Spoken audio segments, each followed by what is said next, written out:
বাড়ি সরকারি হাসপাতাল ডিজিটাল এক্স-রে খারাপ হয়ে পড়ে রয়েছে দীর্ঘদিন ধরে, 10-15 দিন ধরে কোনো সারানোর উদ্যোগ নেই। এবার আমরা 14 তারিখ এই খবর দেখাই, আর তারপর আজকের ছবি দেখুন, সেখানে এক্স-রে হচ্ছে। এখন এতদিন বাইরে থেকে বেশি পয়সা দিয়ে এক্স-রে করাতে হতো, আজ আর করাতে হচ্ছে না।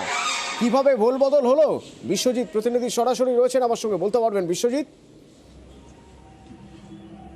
দেখো অতনু, একেবারেই নিউজ 18 বাংলার খবরের জেরে কিন্তু টনক নড়ল হাসপাতাল কর্তৃপক্ষের।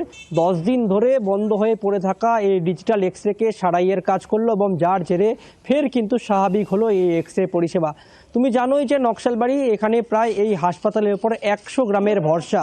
আর দূর দূরান্ত থেকে রোগীরা যখন এক্স-রে করাতে এখানে আসেন, এখান থেকে তাদের মুখ ফিরে যেতে হয় বিভিন্ন বেসরকারি হাসপাতাল সহ বিভিন্ন দোকানে, এবং বাইরে গেলেই তাদের কাছ থেকে চড়া টাকা, প্রায় 300 থেকে 500 টাকা দিয়ে ডিজিটাল এক্স-রে করতে হয়। আর নিউজ 18 বাংলা যখন আমরা খবর দেখাই, তারপরেই কিন্তু 48 ঘন্টার মধ্যেই প্রশাসন উদ্যোগী হলো এবং এই ডিজিটাল এক্স-রে পরিষেবা স্বাভাবিক হলো। গোটা ঘটনায় কিন্তু খুশি রোগীর পরিজনেরা।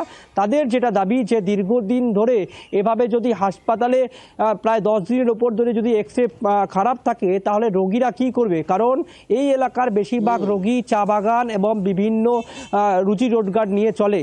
প্রায় গরিব মানুষের দল এই এলাকার বসবাস করে, কাজেই তাদের পক্ষে 300 থেকে 500 টাকা দিয়ে এক্স-রে করানো অনেকটাই কষ্টকর। এবার তাই তারা কিছুটা হলেও সুরাহা হবে বিশ্বজিৎ। 10 দিন থেকে বন্ধ ছিল, এটা আজকে থেকে এটা খুলছে। আমাদের সবারই সুবিধা হবে। নকশাবাড়ির যত মানুষ আছে গ্রামের সবাই তো টাকাওয়ালা না, বাইরে থেকে করালে টাকা লাগে, আর ভিতরে থেকে এখানে করালে ফ্রিতে হয়ে যায়, একটা সুবিধা হয়।